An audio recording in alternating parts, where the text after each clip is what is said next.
Thank you very much. Can you hear me and can I see the slides? We can. Thank you. Great. Let me put it in presentation mode and start. My name is Juan Faria, and I'm a postdoctoral fellow at Center for High Technology and Materials. And I'm going to be presenting today a new metrology and inspection system that can be implemented on manufacturing. So I'm going to try to keep it. I have like a little bit of technical, a little bit of market, but some keywords before I even start everything. Scatterometry, which is the system that we are exploring and have investigated. And what it is just reflection as a function of angle. You use reflection of laser as a function of angle. And this is used, and this is important because during manufacturing process, just like you're seeing in this example, in roll to roll, metrology and critical dimension is just fundamental. And the dimensions that we're trying to characterize are below 100 times smaller than human per section, sometimes even more. And this provides, our system provides non-contact, non-destructive analysis during this manufacturing process. And why is this important? Because in roll to roll, there is a transition between silicon and flexible, more printed devices. Now on silicon, we do everything lithography-wise, but when it comes to flexible devices, as you see here in this sketch that I'm giving you, then you have moving parts, and those dynamic components add a lot of complications. Most of the time, you have to put the whole system down so you don't waste material, which means that our value proposition is to increase profitability around 30% by lowering the downtime approximately 35%, which means that then we can do inline roll to roll critical dimensions and inspection processes. So my team, I graduated with optoelectronics PhD at the University of New Mexico. I have plenty of publication. Well, I'm starting, but yeah, there's enough publications to show some expertise on the area. And we have filed two patents. One of them has been published. The other was filed recently.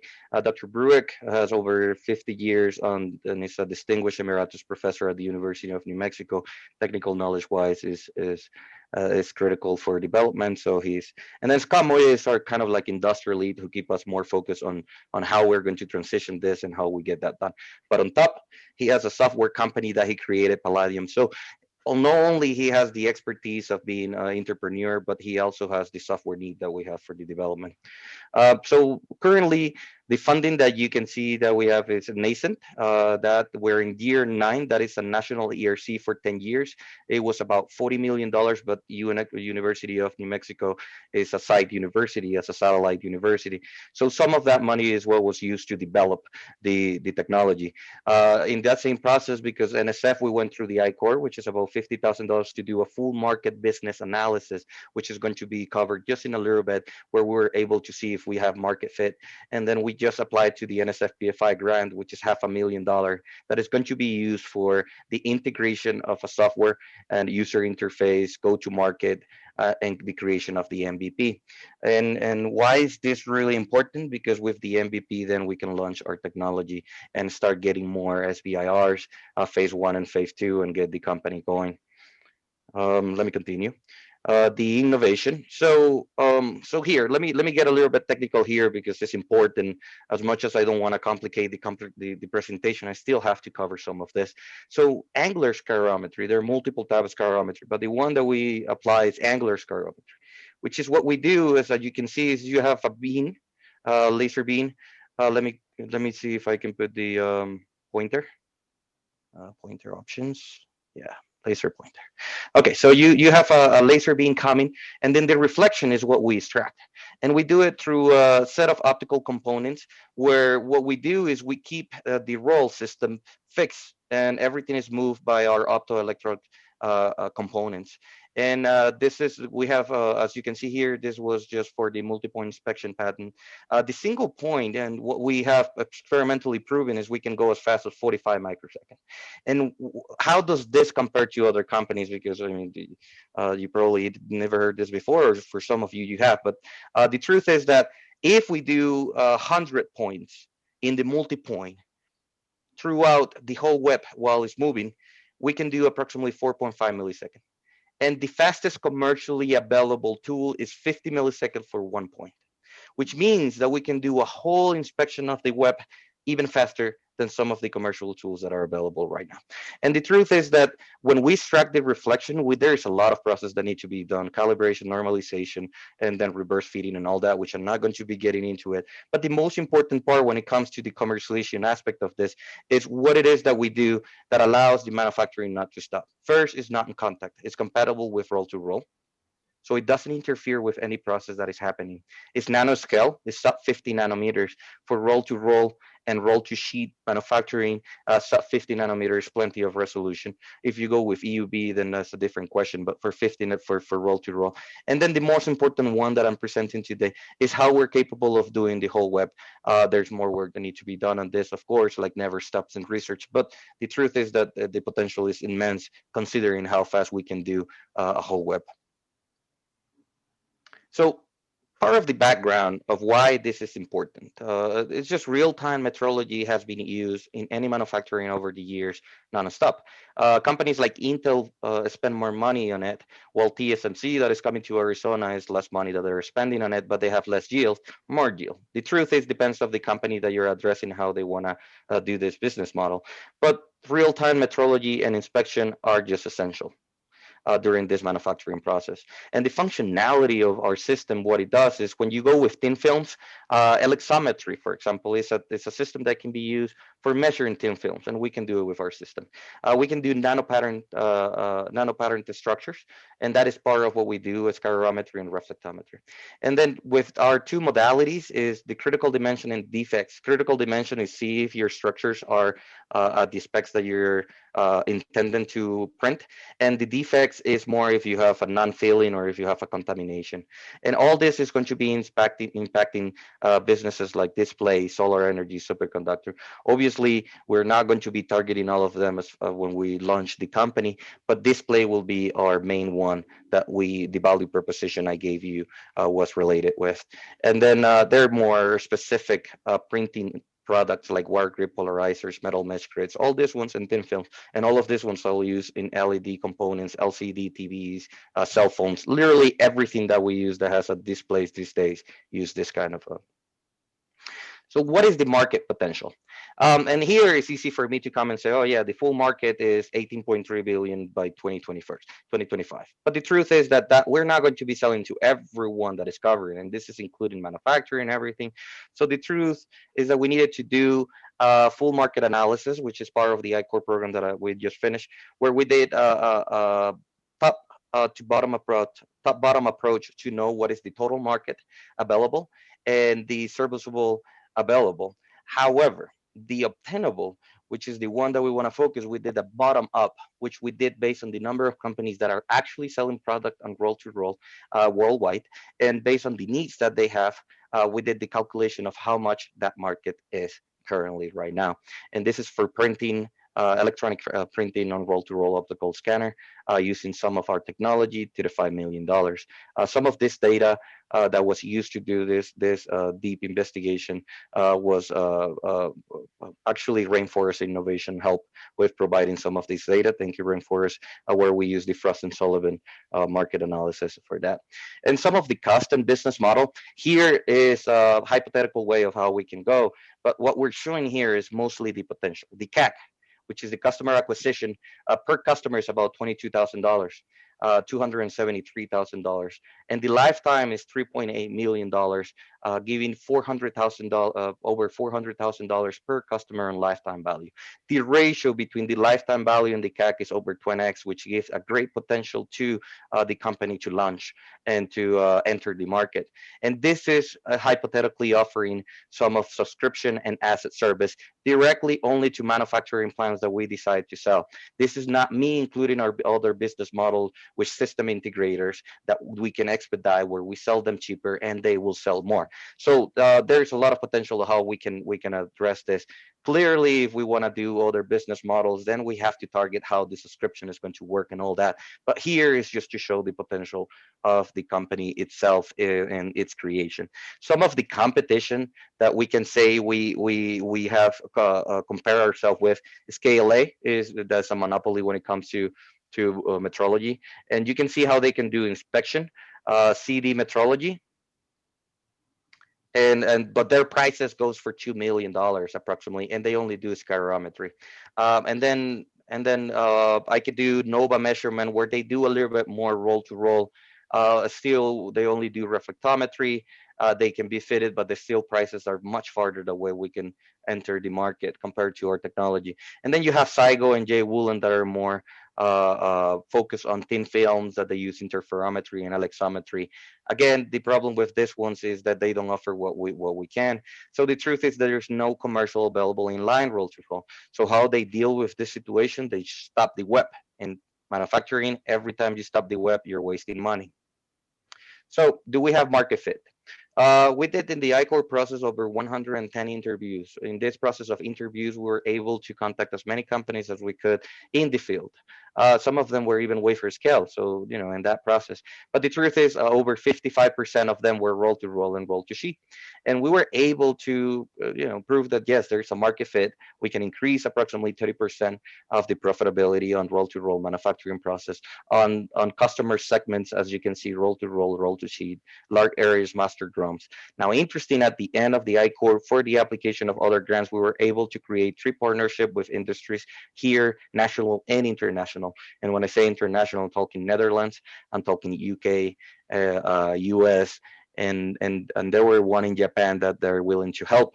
Not, I cannot characterize them as a partner, but yes, they could. They're not to mention name for protection, but yes, we were able to find partnership.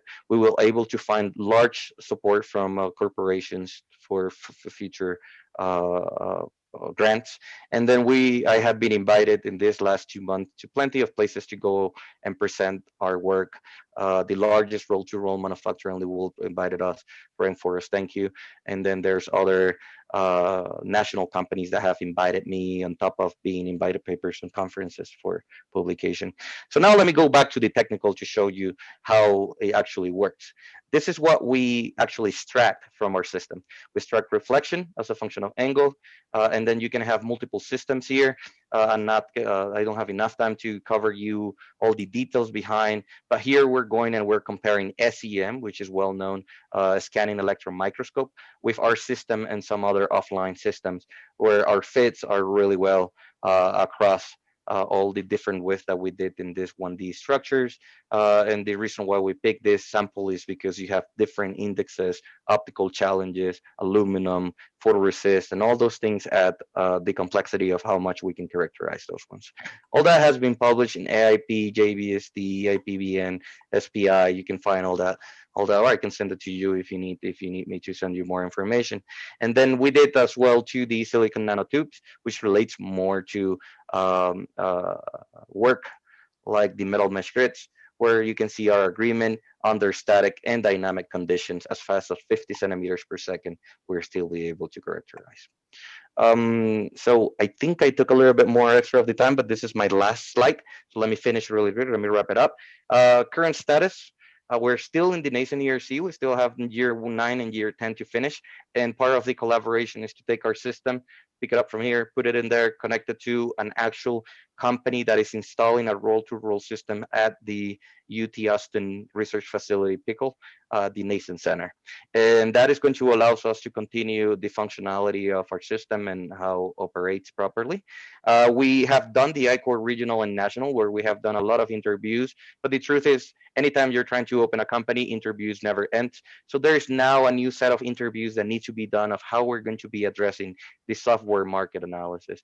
And when I say software, is are we going to go machine learning? Are we going to go artificial intelligence? Both of them. How do we do all that?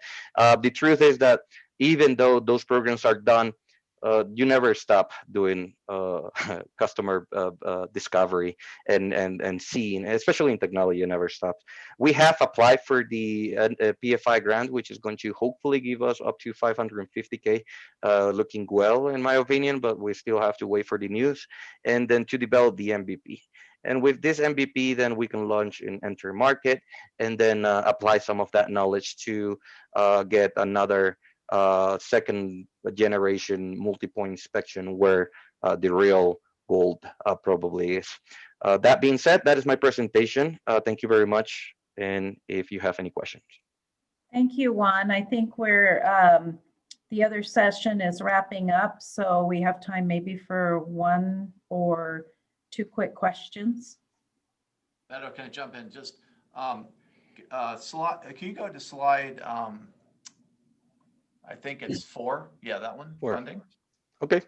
That's very small on my side. I can't see it. I understand. So, Juan, this isn't a question, but a statement. I would love to see you accelerate this technology timeframe, development timeframe. This is quite a long time, and it's not clear from your thinking today where an investor could insert capital to accelerate this. I would really, kind of push you to think that through the next time you pitch this. And so, not a question, a comment. I'll stop there because it seems like you've got some good momentum, but then I look at this development timeline. It just seems too long to me, and I wonder how you can bring funding in quicker to move that faster. Of course. So I'm not sure, but that's just something to think about, work on.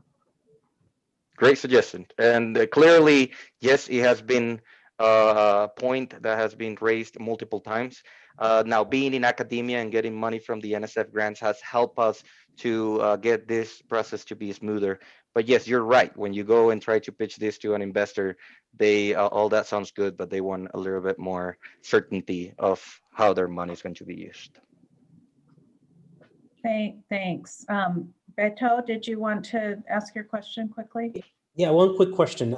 You talked a little bit of kind of aluminum and silicon. Does this apply to non-woven fibers as well? Anything that is roll-to-roll, and the truth is 3M is the largest roll-to-roll printing. They do tape, they do everything that you can imagine these days, even newspaper. That is how it's actually roll-to-roll started. Right. But most of it is being printed on paper. So if it's a pattern structure, then yes. If it's a substrate that has some optical properties that can be extracted, then yes. I cannot. I don't want to say tell you no, but depends highly on what kind of application it is and what they're printing. How I'm going to be able to say yes, we can fully integrate it in there. But the truth is, there is a million areas that we can launch when it comes to the total addressable market. But we're not going to sell to the world. We need to start somewhere. So we need to start with a so the truth is display will be our I will say our comfort place to start, and then from there the limitations are endless. But yes, if that makes sense, if I answer your question. Yeah, just as an aside, I have invested in seed level technologies that do nano manufacturing from inception to selling to a Fortune 500 company. So to Mike's point, you do need to look at compressing the time to market, but there are markets out there that are interesting. Yeah, agree with that. So thank you for the feedback. Additionally to what you're adding, what is important to recognize on your investment is what kind of manufacturing it is. And based on that, how much the application can enter it. If you're talking silicon, EUV, or wafer, then that is a little bit different. But yeah, great suggestion. Thank you. I have been told multiple times about this timeline to make it faster.